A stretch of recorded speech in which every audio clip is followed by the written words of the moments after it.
E o que a China tem para oferecer hoje, assim, tudo, né? Mas sim, mas principalmente... Eu acho que a China tem um caminho para oferecer para o Brasil, sabe? Acima de tudo que ela tem para oferecer de bens materiais, sim, ela tem um caminho. Ela tem, tipo, um plano muito bem delimitado. Gente, a China tem plano para até 2049. Sim, isso é loucura. Os planos quinquenais. Então, desde que eles criaram esse negócio, todo ano se cumpre. Toda vez se cumpre. Eles não falham. Então, assim, eles têm muito bem pensado. Inclusive, isso é uma coisa que pode ser até um pouco polêmica. Mas é a vantagem de você ser governado por um governo só. Tudo bem, não é uma democracia de que vai ser sempre o Partido Comunista governando, sim. Mas isso é uma coisa que, primeiro, é acordada com todos os outros partidos, porque existem outros partidos na China. E, segundo, garante uma continuidade. Que a gente, por exemplo, não vai ter nunca aqui. E é uma questão cultural também. Sim, exato. Eu vejo muito o Felipe Durante falar que o pessoal fala, mas a gente não tem liberdade de expressão. Eles não estão discutindo isso na rua. Ninguém tá nem aí pra essa porra, sabe? Sim. Eles querem ter segurança, comer, trabalhar. Sim. Isso que é o mínimo, né? Eu acho isso mais liberdade do que liberdade de expressão. Eu não quero ter que xingar as pessoas na internet, sabe? E a gente discutiu um pouco sobre a definição dessa democracia. De democracia, sim. A democracia que a gente vive aqui é democracia de quem, né? De que classe hegemônica que controla esses meios. Eu já fui cancelado por esse papo aí, tá? Então, inclusive... MBL, essa galera toda me conheceu nessa daí. Mas aí essa parada, ser cancelado por esse lado, que delícia.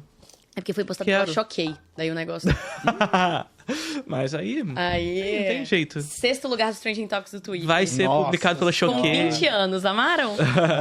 Choquei, Metrópolis, essa galera vai compartilhar e vambora. Mas enfim, tem essa questão, né, da democracia. E aí a China, ela, por ter esse caminho muito delimitado pra ela, com as relações que ela quer criar e tudo mais, a gente estando ali do ladinho, a gente vai junto, sabe? Assim, e isso é engraçado porque as pessoas... Eu falo isso e parece muito distante da nossa realidade, porque da realidade que a gente tem hoje, de fato, é.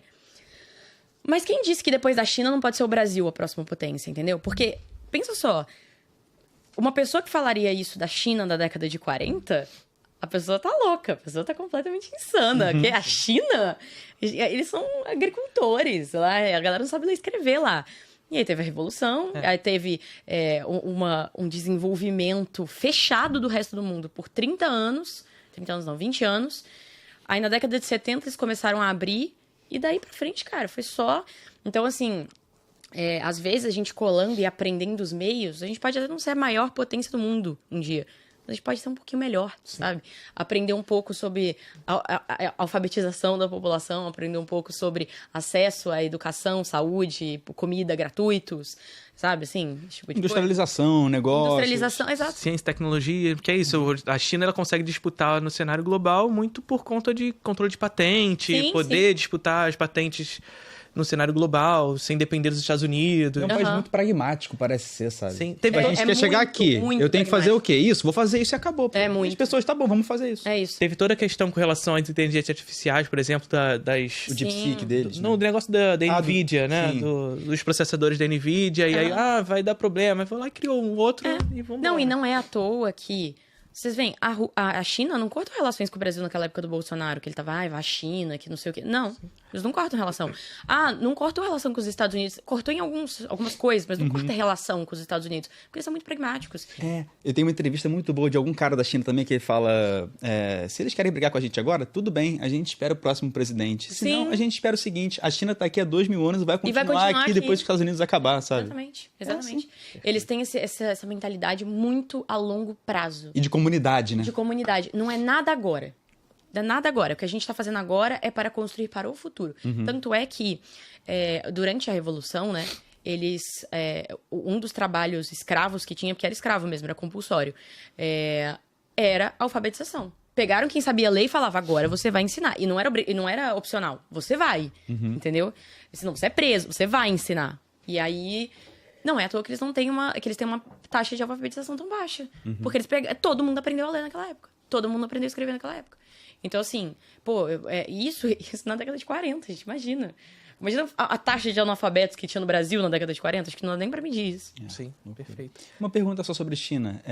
Como é que tá a questão de Taiwan? Taiwan e Hong Kong, né? Eu vi o Jabur falando sobre isso no Flow, que ele falou assim, não é uma questão.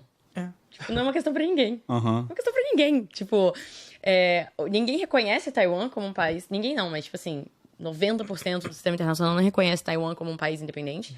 A China não é uma questão pra eles lá dentro.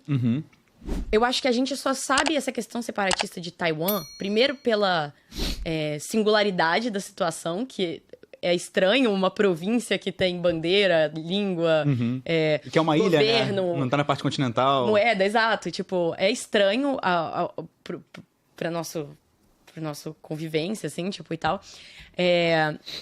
Mas é meio que, se o Bolsonaro perde a eleição, ele vai pra Fernando de Noronha, cria uma moeda, cria uma bandeira, cria uma lei, as pessoas até seguem.